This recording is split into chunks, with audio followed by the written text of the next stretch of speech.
Bapak Ibu jamaah sehat semua? Sehat semua?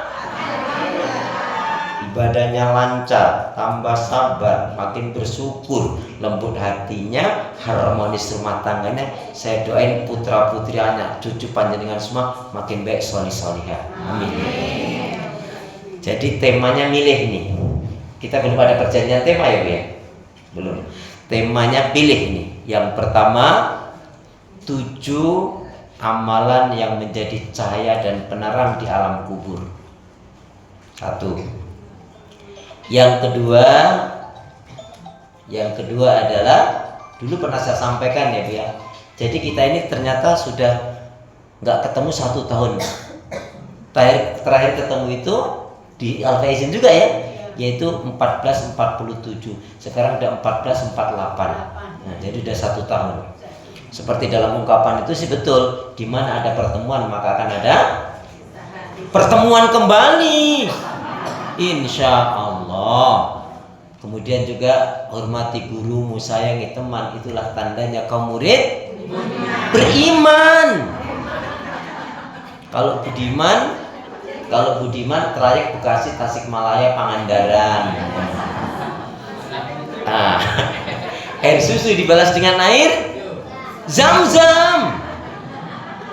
Kebaikan dibalas dengan yang lebih baik. Kenapa? Karena Nabi mengatakan dalam sabdanya, yadul ulya khairum min yadi sufla. Tangan yang di atas lebih baik daripada tangan yang di bawah.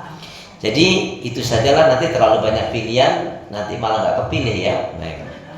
7 amalan yang menjadi cahaya penerang di alam kubur. Diawali dari firman Allah yang ini ayat semuanya meyakini.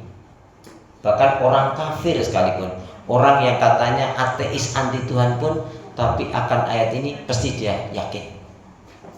Bunyi ayat itu terdapat di dalam surat Al-Imran, surat yang ketiga, ayat yang ke-185. A'udzubillahi minasyaitonir rajim. 185 Al-Imran. Kullu nafsin dha'iqatul maut wa innamat tuwaffawna ujurakum yaumal qiyamah faman zuziya 'anil nar wa udkhilal jannah faqad faz wa mal hayatud dunya illa mata'ul ghurur. Setiap yang berjiwa pasti akan mati. Siap nggak siap, mau nggak mau, pasti mati. Orang kaya, orang miskin, pejabat, rakyat, murid, udah sampai situ aja. Hah? Kok ibu pas lihat ustadz sambil nunjuk saya, kenapa? Sama, kita akan mati. Bapak Ibu, jangan tertipu dengan yang namanya umur. Orang mati nggak harus tua. Jangan tertipu dengan yang namanya kesehatan. Orang mati nggak harus sakit. Lihat saja, ada yang kakek neneknya masih gagah, masih sehat, anak cucunya meninggal. Toh? Ada juga yang anak-anaknya meninggal, bapak ibunya sudah lama banget meninggalnya.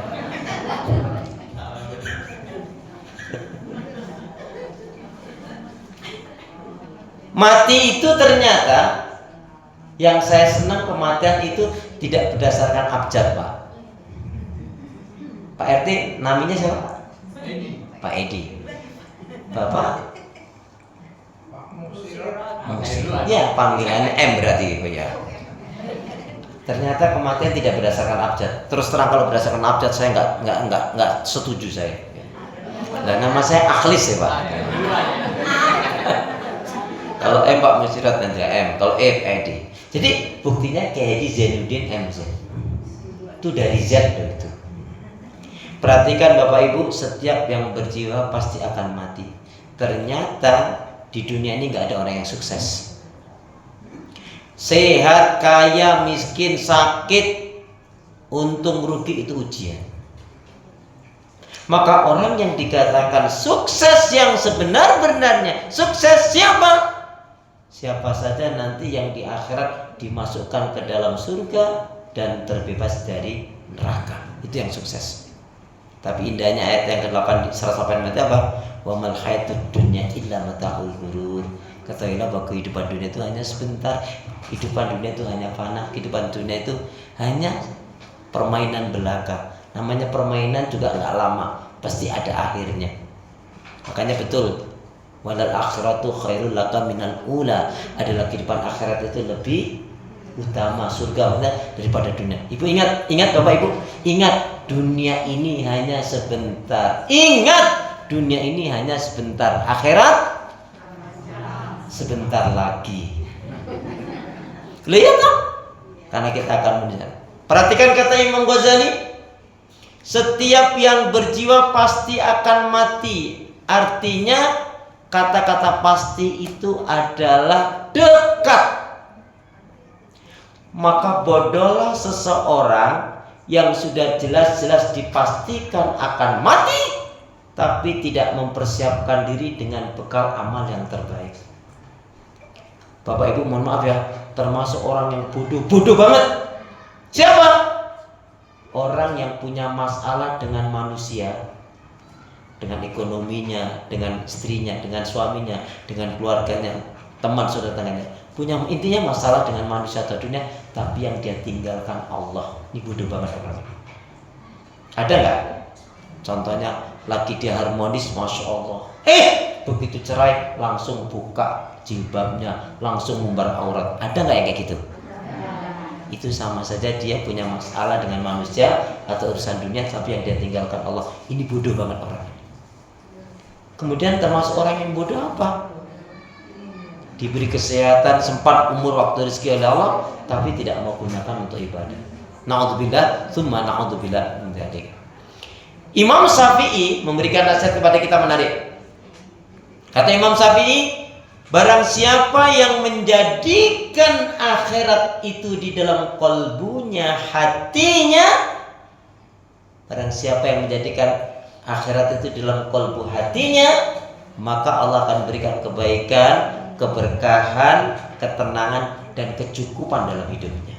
Amin.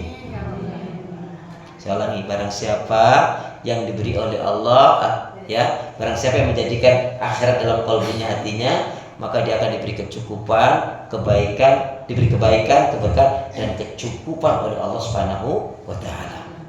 Yang kedua, jadikanlah dunia itu sebatas genggaman tanganmu, sehingga kamu gak akan diperbudak, sehingga kamu gak akan dipusingkan oleh dia. Jangan sampai kita mau dipusingkan dengan urusan dunia yang tidak mengantarkan ke surganya Allah. Rugi. Makanya Pak, lebih baik dipaksa masuk surga daripada dibiarkan masuk neraka. Itu prinsip itu. Kemudian satu lagi, jadikanlah kematian itu di pelupuk matamu. Apa artinya? Nyambung nasihatnya sahabat Utsman. Hendaknya kalian selalu takut dan khawatir. Hendaknya kalian selalu takut dan khawatir jika sewaktu-waktu malakul maut, malaikat pencabut nyawa, datang mencabut nyawa kalian. Na'udzubillah min dzalik, kalian dalam keadaan maksiat dan dosa. Na'udzubillah nih. Makanya saya tanya, Bu Pak, mana yang lebih baik?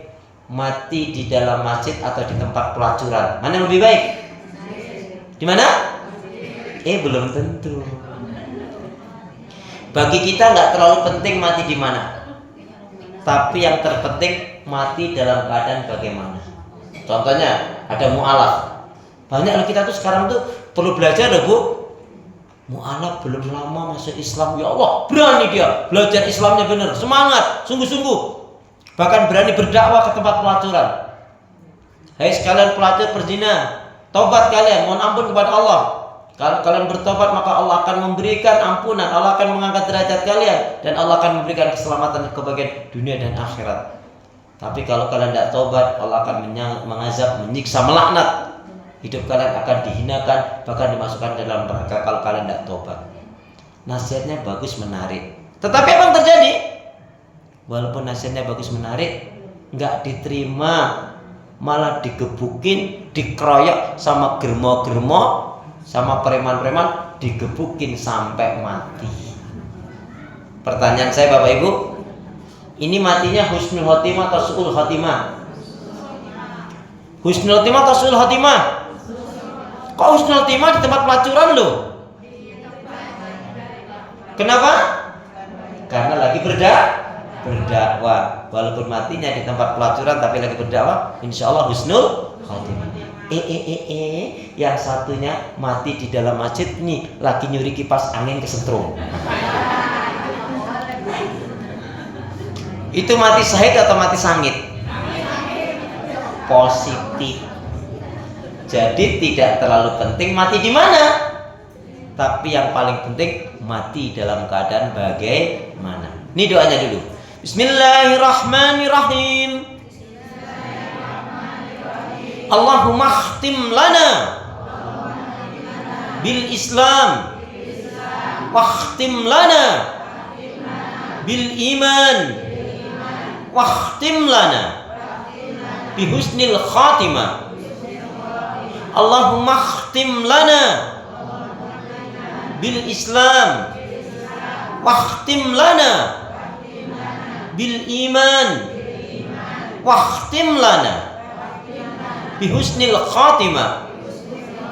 Ya Allah, akhirilah kehidupan kami dengan Islam, dengan iman dan husnul khatimah.